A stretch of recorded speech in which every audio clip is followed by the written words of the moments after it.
Hi, IB History Year 2 students. This is the second of two videos that are meant to introduce you to some of the strategies that the United States and the Soviet Union adopted to manage their relations really with each other, and China gets thrown in there too during the Cold War.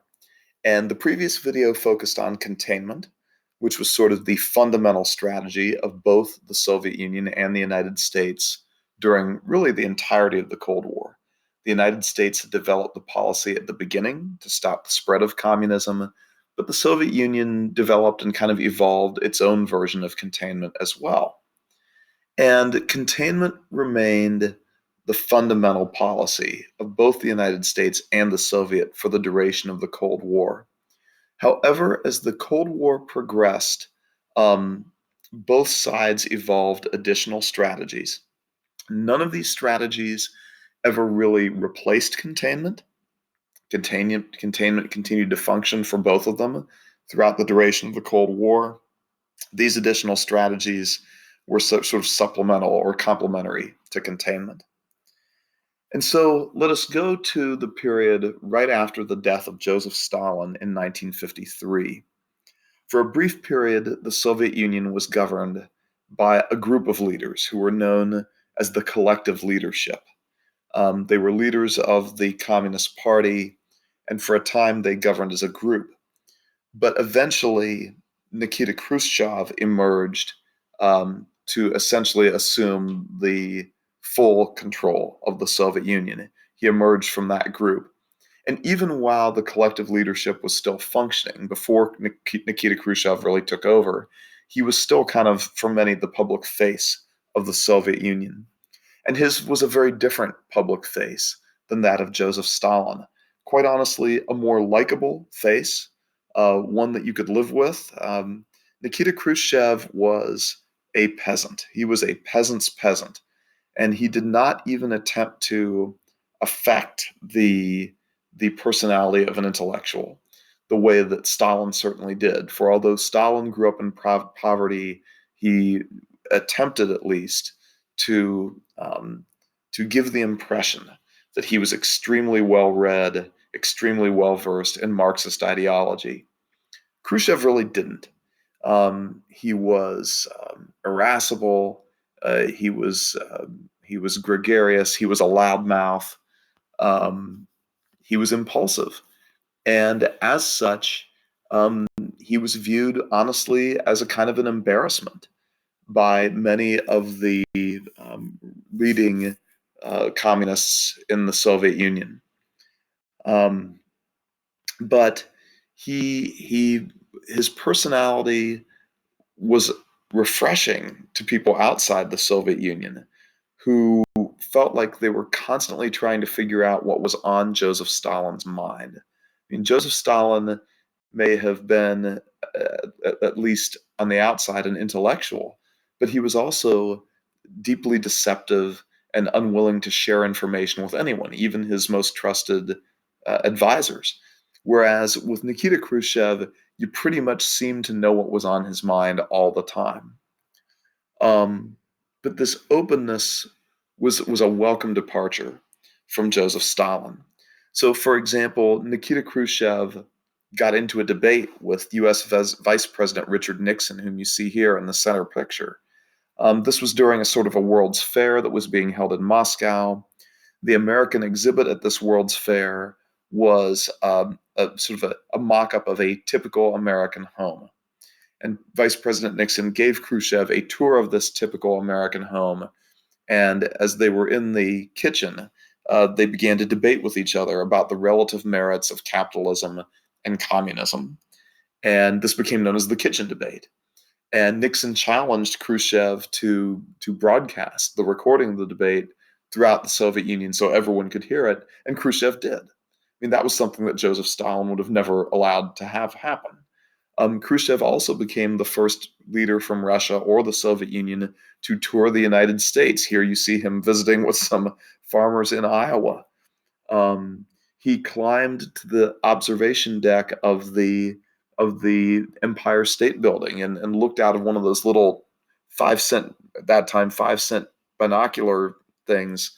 And he focused on the Brooklyn Bridge and he saw the cars going back and forth across the Brooklyn Bridge, and he burst out, "My God, there's only one person in each car," which was a tacit admission that in the Soviet Union, the average person couldn't afford a car. Not couldn't afford, but didn't receive a car. But here were Americans, just one per car, driving to and from work. Now that was a kind of openness that Joseph Stalin, he would have never let a comment like that slip out, revealing astonishment about one of the wonders that capitalism had worked. Creating a country where an individual could own a car. Stalin would never let that kind of thing slip out. He was much too disciplined for that. Nikita Khrushchev definitely was not. He was, in a sense, undisciplined. And that's what made many of his fellow communist leaders of the Soviet Union embarrassed by him. But one thing that they weren't embarrassed about, one thing that they agreed upon, was that the policies of confrontation and mistrust that had originated with Joseph Stalin had been counterproductive to the Soviet Union.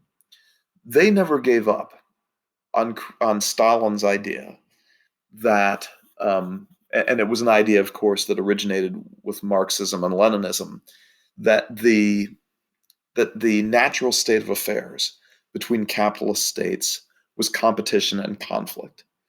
The collective leadership, including Khrushchev, believed that Marx and Lenin were right about that conflict was inevitable among capitalist states. But as they observed it, Stalin's behaviors had created enough fear among the capitalist states to cause a coalescence of the capitalist states. So, in other words, the natural tendency of capitalist states to be in conflict with each other was, in a sense, overridden by the fears that Stalin had generated through his aggressive policies.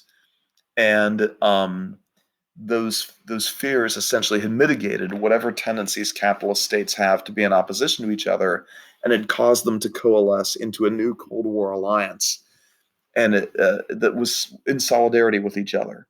And that this had manifested itself in the success of the Berlin airlift and the establishment of the NATO alliance.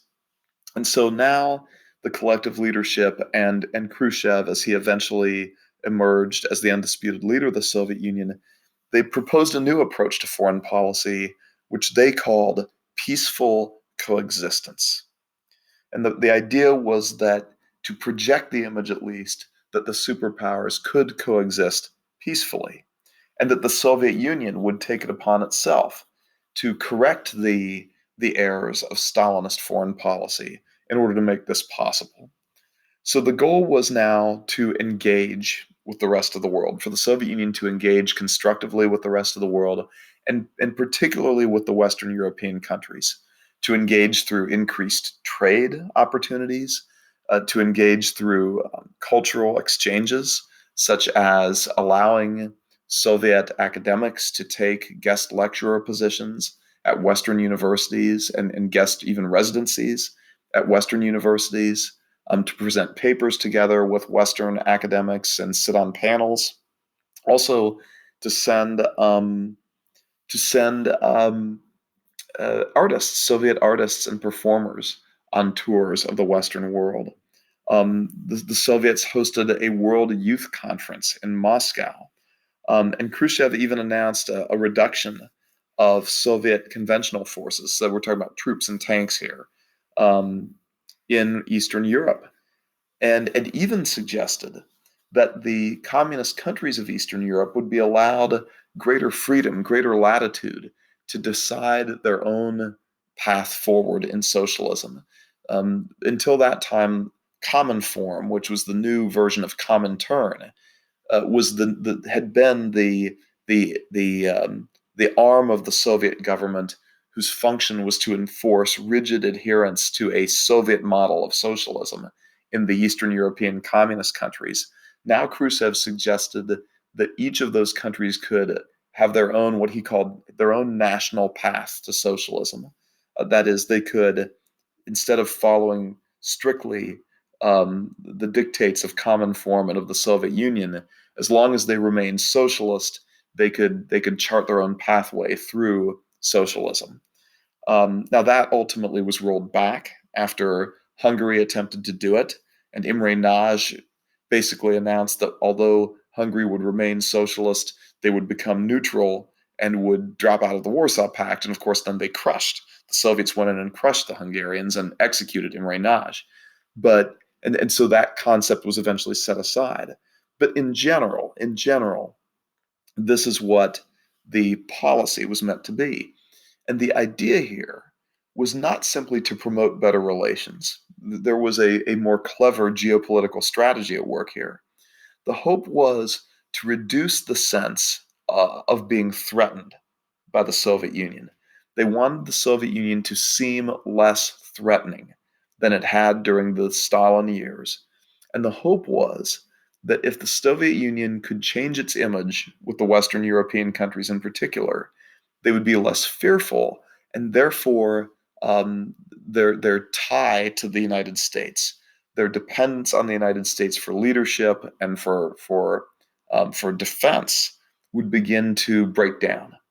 And the hope was to actually fracture NATO and cause the Western Europeans to split off from NATO, sensing that they no longer needed NATO, no longer needed the United States, and even to create a public opinion mentality in the Western European countries and in the United States for arms reduction and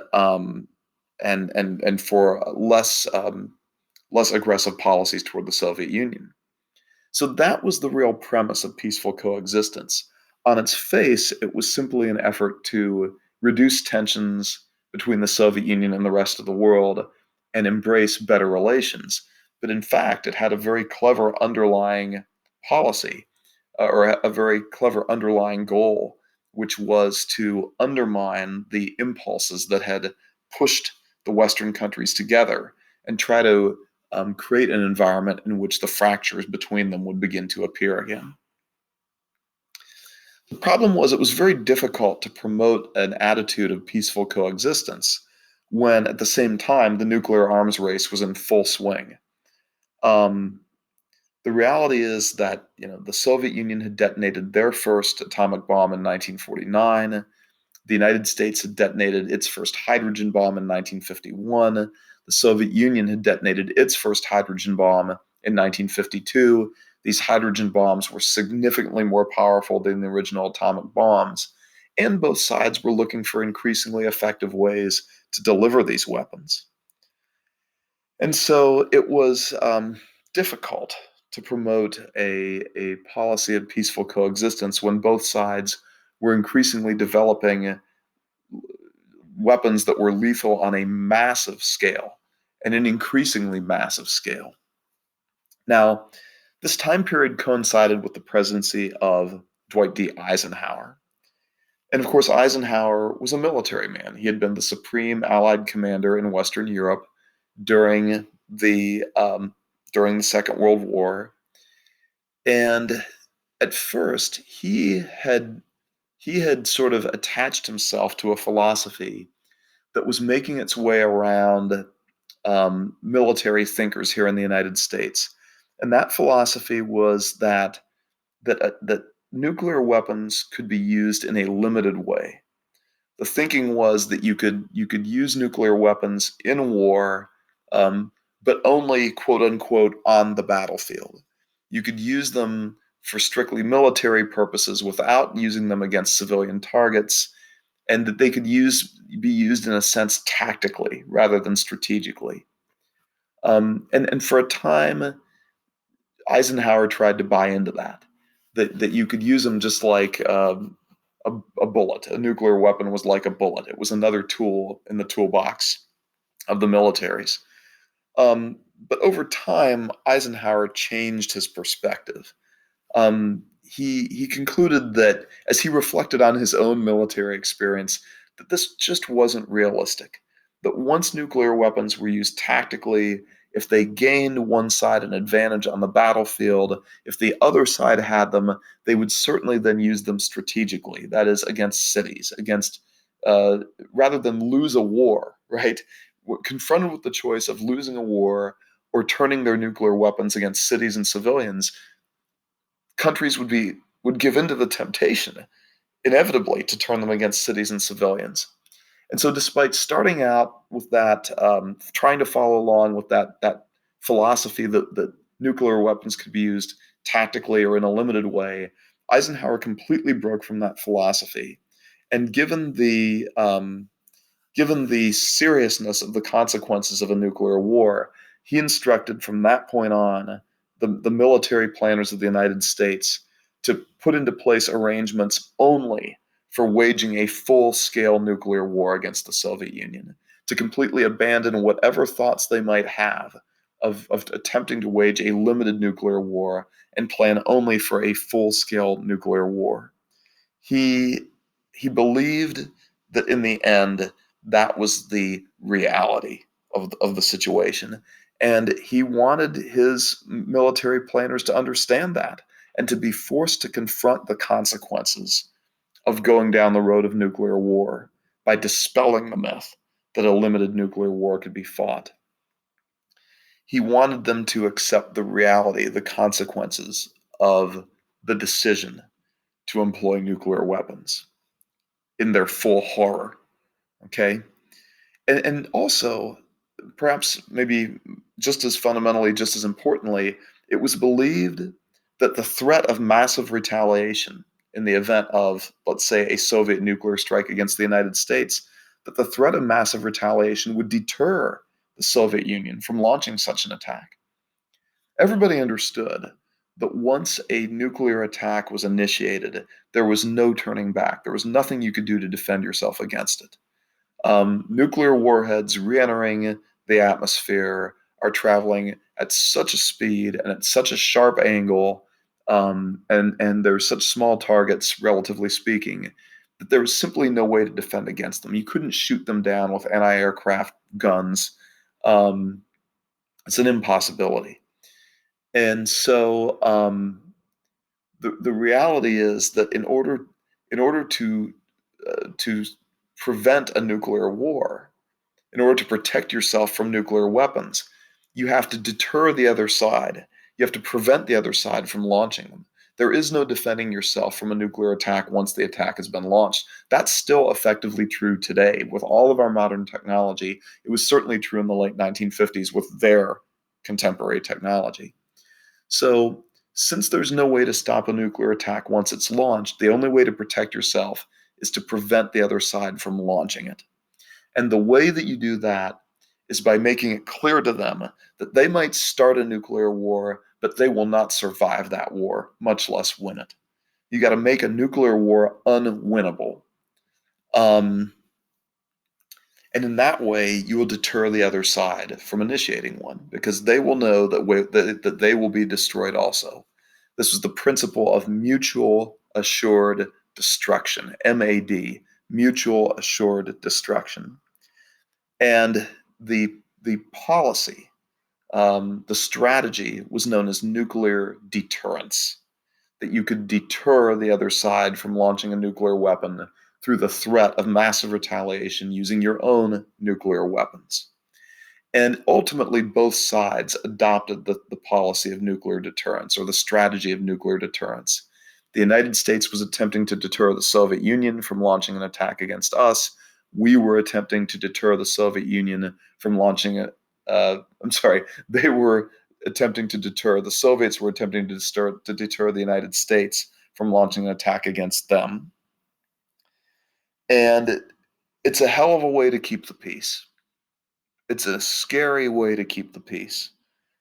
And yet, we have to say in retrospect that it did work. I mean, here we all are. But it was an awfully scary way to keep the peace. But it was a strategy which eventually was layered on top of containment.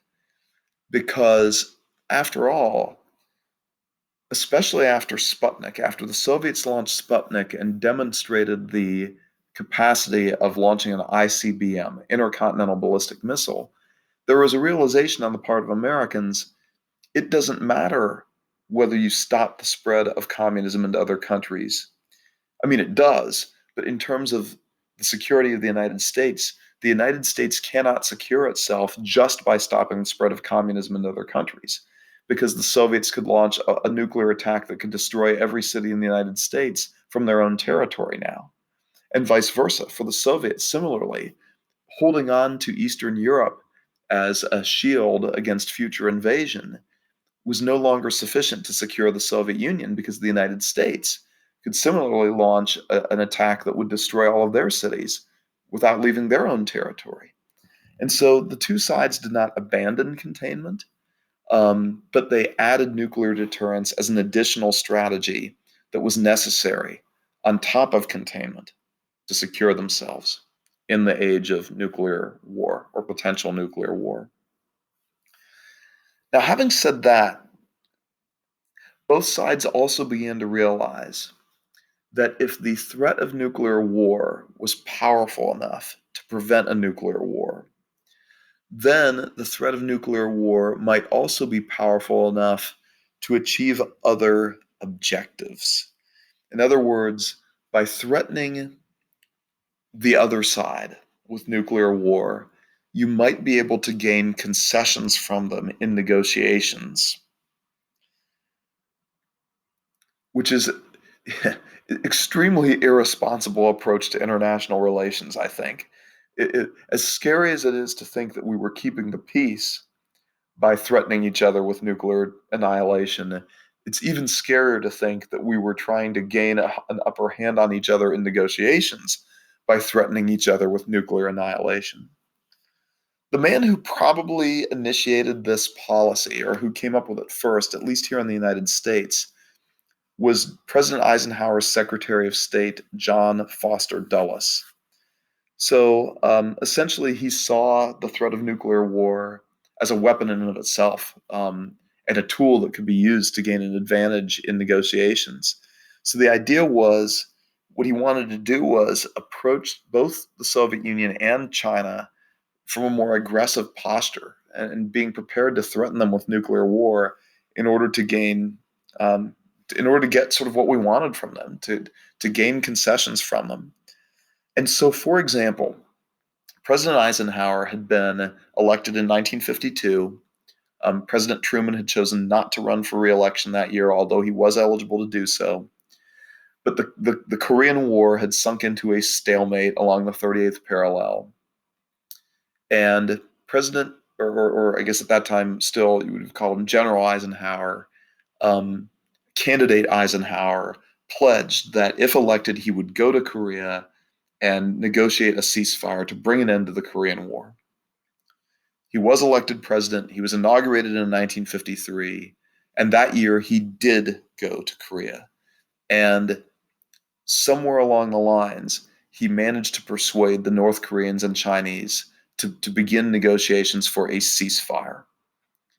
Now, although there is no historical record of this, to prove that it's true, it is generally agreed by historians that Eisenhower, following Dulles' advice, threatened China with nuclear war if they did not participate in ceasefire negotiations. That he probably used that threat to help bring China and the North Koreans to the negotiating table. The following year, in 1954, Mao Zedong, ever provocative, ever wanting to stick it to his enemies, his rivals, ordered the artillery bombardment of some islands in the Taiwan Straits that were held by the nationalists, that were occupied by the armies of the Taiwan Republic of China. They were not inhabited by residents. The only residents were soldiers of the Republic of China. Mao ordered the bombardment of these islands. President Eisenhower ordered the U.S. fleet into the Taiwan Straits, and he also pledged to protect Taiwan against Chinese aggression. This is when the United States first formally took on that burden of guaranteeing Taiwan's security. And it appears that he also, again, there's no clear historical record of this, but it appears that he once again threatened China with nuclear war if they didn't back down and end the bombardment. and ultimately Mao did. But this policy of using the threat of nuclear war in negotiations with the communist countries became known as brinkmanship. And the premise was that you were willing to take your country and the world to the brink of nuclear war in order to gain an advantage in negotiations. And it seems that if Eisenhower was not actually taking us to the brink of nuclear war, he was certainly willing to use the threat of nuclear war to get what we wanted in our negotiations with the Chinese. First of all, to bring about a ceasefire in Korea. Second of all, to bring an end to the bombardment of Quemoy and the other islands, the other nationalist-held islands, Kuomintang-held islands in the Taiwan Straits. Interestingly, this threat seems to have propelled Mao Zedong then to go to Nikita Khrushchev and ask him for assistance for China to build its own nuclear weapons, for both the technology and the knowledge to begin building a Chinese nuclear bomb. And so it goes to show you another example of that idea of a security dilemma. President Eisenhower was taking steps that he felt essential to achieve security for the United States by using this threat of nuclear war to get the Chinese to back down in Korea and in the Taiwan Straits. But this created a new fear amongst the Chinese, who then took steps in order the step that they felt necessary in order to increase their own security, which was getting help from the Soviet Union to acquire their own nuclear bomb. And as a matter of fact, shortly thereafter, China did join the world's nuclear powers. Having said that, if John Foster Dulles was the originator of the strategy of brinkmanship, he was definitely not its most aggressive practitioner. That honor, such as it is, would have to fall on Nikita Khrushchev. Because although on one hand, Nikita Khrushchev could be this sort of open, gregarious, smiling peasant, he also had a penchant for aggressive, bellicose rhetoric, and that penchant came out of his enthusiastic embracing of brinkmanship. So the Soviet Union was in a tougher. The Soviet Union, it would appear, was in a tougher position to practice brinkmanship than the United States, because, as a matter of fact, the Soviet Union had a smaller quantity of nuclear weapons than the United States did, and they were less powerful than the American nuclear weapons were. And although the Soviets were going to lead the world in the development of the ICBM with the launching of Sputnik in 1957, the other delivery systems that the Soviet Union had at its disposal were expensive. The missiles, medium-range missiles, were expensive and they were unreliable. In short, the Soviet Union was outclassed by the United States in both nuclear warheads and methods of delivery. And so it would seem to be a difficult thing to do for Khrushchev to practice brinkmanship as effectively as Eisenhower might, or Eisenhower's successors. However, Khrushchev pointed out that there was a difference between the Soviet Union and the Western democracies. And that is that the Western democracies and the leaders of the Western democracies had to take account of public opinion. Whereas Khrushchev, in his conversations with leaders of the Soviet Union, very frankly said, we don't. We're a dictatorship. We don't particularly have to take an accounting of public opinion, but the leaders of the Western democracies, including the United States, they do. So I don't have to be as powerful as the United States in terms of my nuclear arsenal to make brinkmanship work for me. I just have to convince the public in the Western democracies that the Soviet Union is more likely to initiate a nuclear war than their own country is. And the idea is that I need to project that image, that extremely aggressive, bellicose, almost reckless image.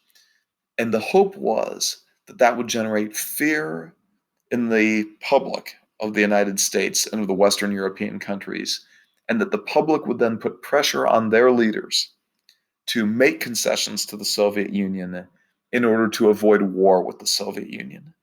And so it was an attempt to work the public of the Western democracies into a fear that would then translate into pressure on their own leaders to make peace with the Soviets, no matter what the cost, to give in on concessions to the Soviet Union in order to achieve peace with them, to avoid this nuclear war that Khrushchev seemed determined to start. And so Khrushchev, became increasingly outrageous in his rhetoric, pounding his fist and screaming red-faced and declaring, "We will bury you," which he did. Um, but he believed that this could work by unnerving the publics of the Western democracies, and by extension, unnerving their leadership.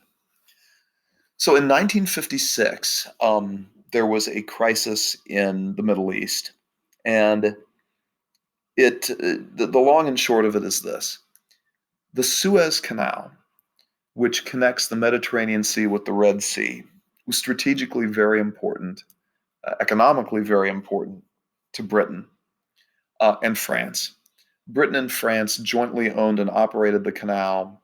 Britain relied on it for communications and trade with India, although by this time India was an independent country. It was still a close trade partner of Britain. But by 1956, Egypt was no longer a part of sort of the British Empire. It had been taken over in 1952 during a coup in which King Farouk, who was sort of a puppet of European imperialists, was kicked out of power and replaced by Arab nationalists led by Gamal Abd al-Nasser, who is the gentleman who you see on the right here, I think drinking a toast with Nikita Khrushchev. Nasser was a nationalist, and although not in fact a communist, he was prepared to undertake socialist policies to decrease the wealth gap between the wealthiest Egyptians and the poorest. And he definitely saw the Soviets and the communists as being a more reliable partner for Arabs, because Arabs, of course, had been, certainly as they saw it, victims of European imperialism. And the anti-imperialist message of the Soviets and of the world communist movement in general was appealing. The bottom line is, in 1956, Nasser nationalized the Suez Canal. That is to say that he announced that the Egyptian government was now taking over ownership and operation of the canal by force if necessary. The British and French were outraged by this, and so they conspired, along with Israel, who was already in conflict with the Arabs. The British and French conspired with Israel to invade Egypt and retake the Suez Canal. Well, this was the beginning of what was called the Suez Crisis of 1956, when Britain and France and Israel launched an invasion of Egypt that year to retake the Suez Canal. Khrushchev, of course, said, well, here you go. This is a classic example of European imperialism, and wanting to make greater inroads and gain greater influence with the Arabs. He then threatened Britain and France with nuclear war if they did not give up their invasion of Egypt. And it is true that Britain and France did give up their invasion of Egypt, but it is not because of Khrushchev's threat. What had actually happened is that President Eisenhower stepped in, and Eisenhower was absolutely outraged by this invasion, not just because the British and French had not even informed the United States that it was going to happen.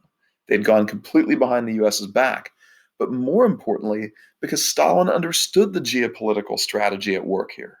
He understood that the Soviet Union was trying to make inroads and gain influence in the Middle East among the Arabs by playing up the anti-imperialist component of communism. Well, the British and French had played completely into their hand, by acting like imperialists, invading Egypt and trying to hold on to the Suez Canal, which was the physical symbol of European imperialism in that area. And so Eisenhower was outraged, and it was actually Eisenhower who forced the British and French to back down. It was the United States who took the case on behalf of Egypt to the United Nations against Britain and France.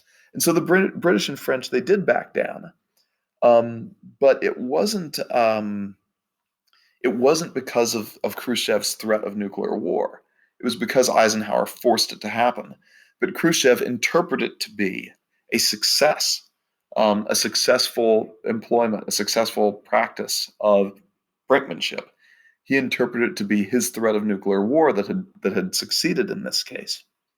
And so, of course, he was emboldened and decided to continue practicing brinkmanship in an effort to gain concessions and advantages over the West. It turns out Khrushchev was not the only communist leader who was prepared to push the world seemingly to the brink of nuclear war in an effort to gain leverage against us and our Western allies. As a matter of fact, Mao Zedong proved to be actually even more reckless than Khrushchev.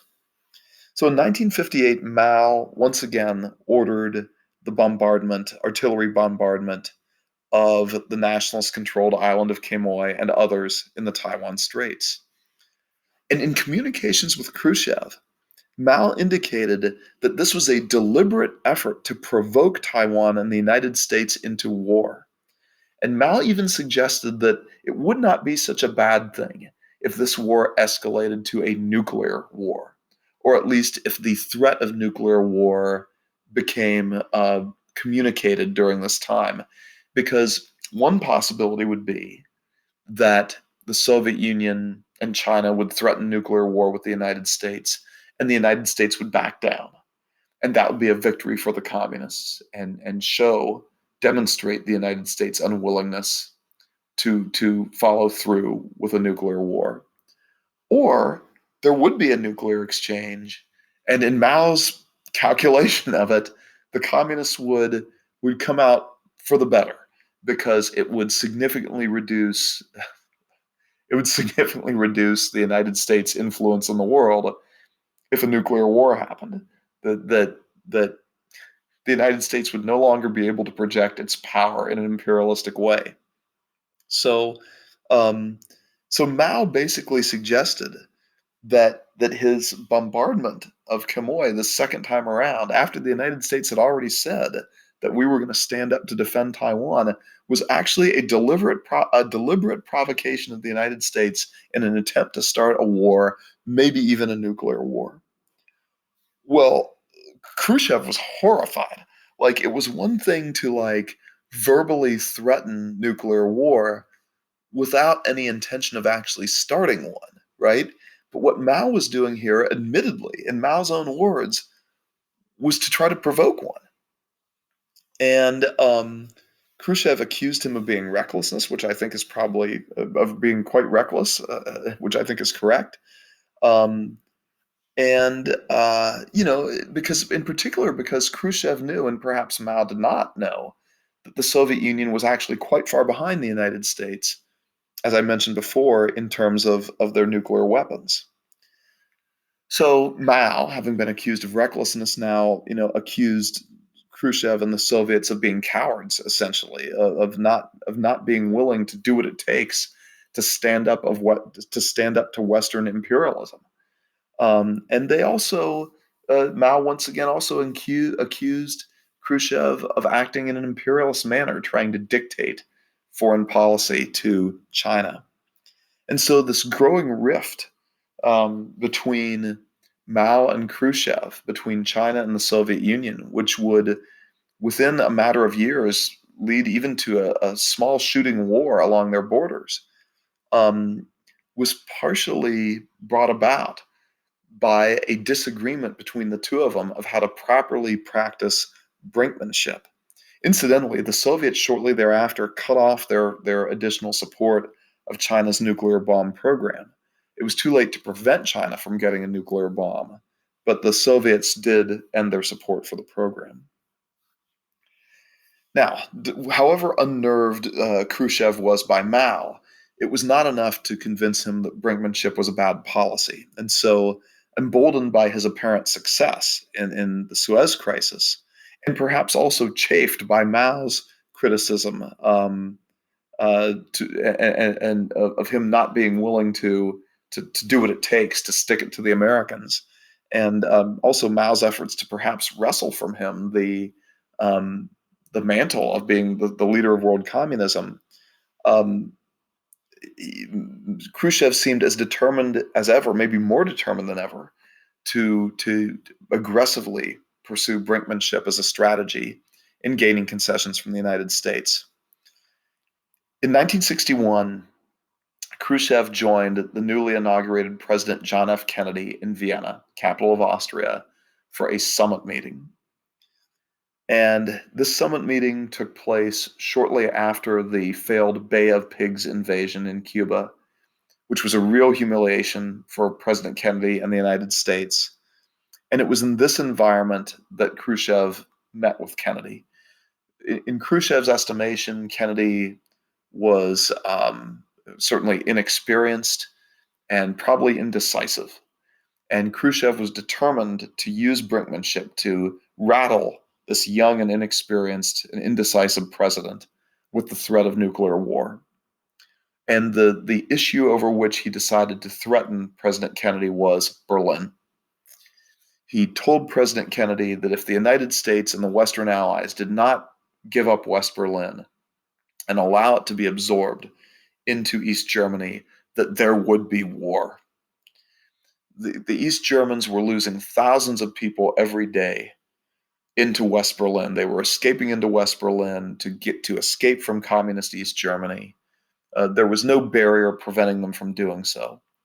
And Khrushchev now demanded of Kennedy that the Western Allies give up West Berlin and said there will be war if you don't do it.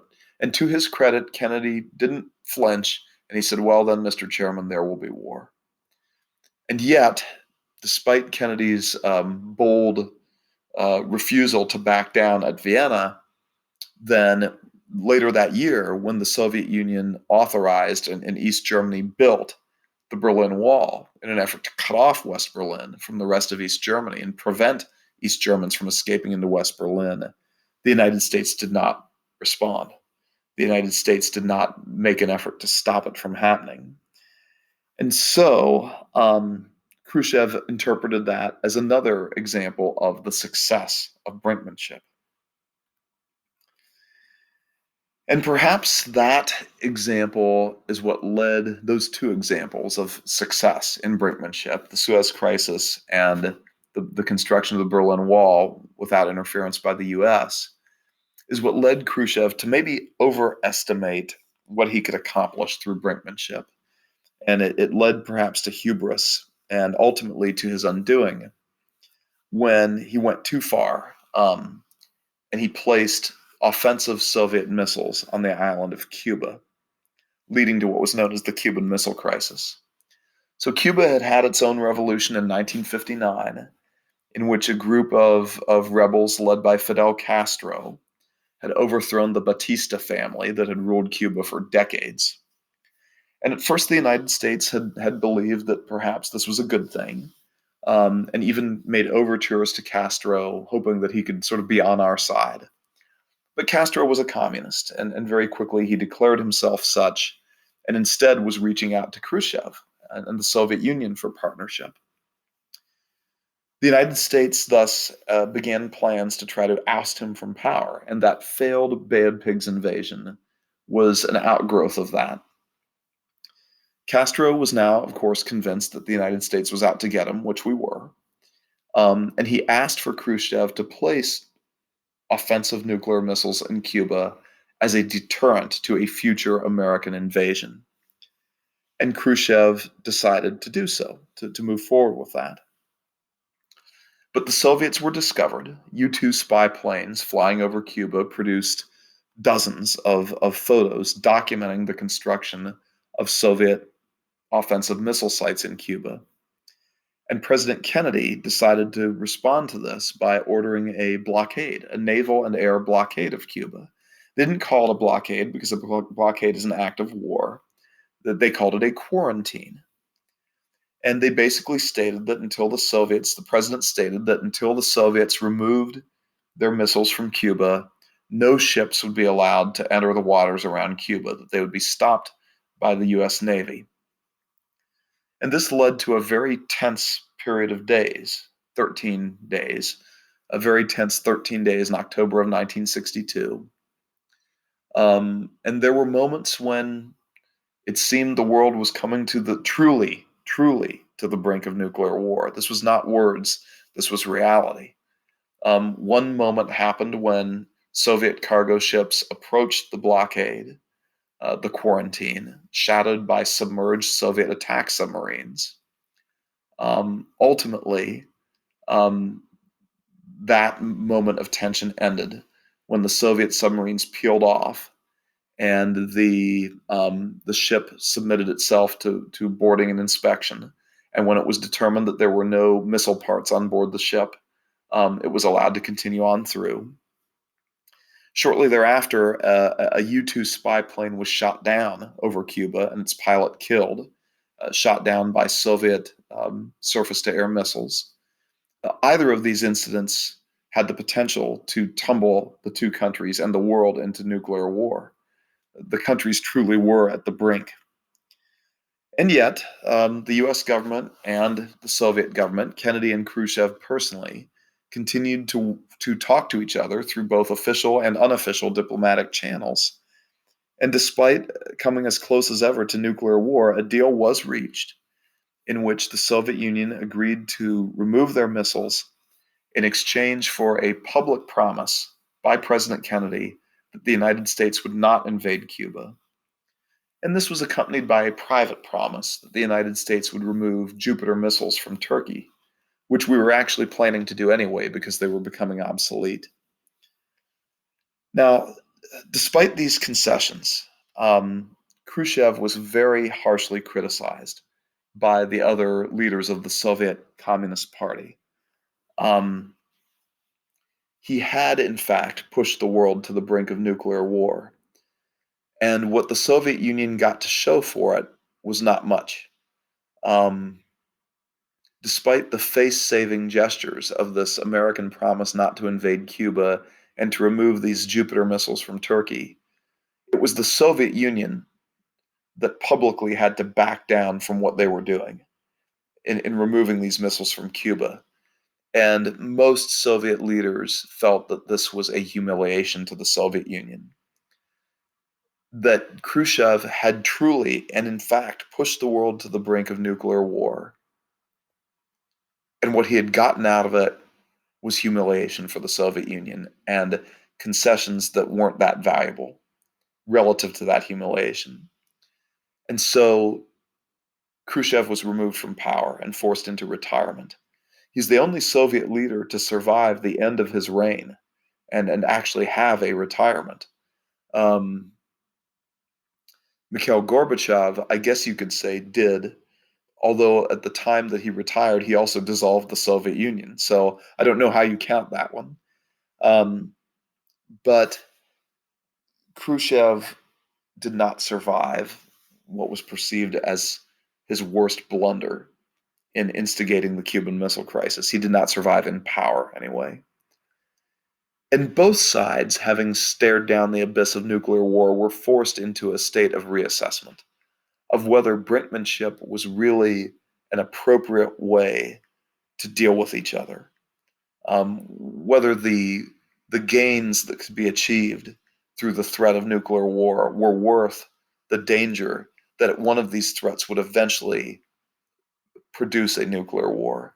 And the general agreement on both sides was no, that brinkmanship was a failed policy, and that instead the two sides would look for opportunities in the future for détente, which is the reduction of tensions, rather than deliberately ratcheting them up the way that both sides had done, and especially that Khrushchev and Mao had done. I don't know that Mao was particularly repentant about brinkmanship, but the Soviet Union definitely, and the United States definitely, both began to back ourselves away from that policy and to look for détente, for a reduction of tension between ourselves, um, between each other, amongst each other. So that's our second lesson on Cold War policy. What held up amongst all four of these: containment, peaceful coexistence, um, nuclear deterrence, and brinkmanship. The two policies that held up for the duration of the Cold War were containment and nuclear deterrence. Peaceful coexistence was somewhat revived in the form of détente, but brinkmanship disappeared pretty much completely, not to be reborn as a result of the lesson of the Cuban Missile Crisis. So we'll move on to détente in readings from Zubak and Gaddis and Fenby. And this will be the last of these lectures. So I hope that this series of 2 has been useful to you, and I look forward to teaching the future lessons and having seminars on those readings. But until then, as always, I hope you're able to stay healthy and safe. You take good care of yourselves, IB History Year 2 students. So long.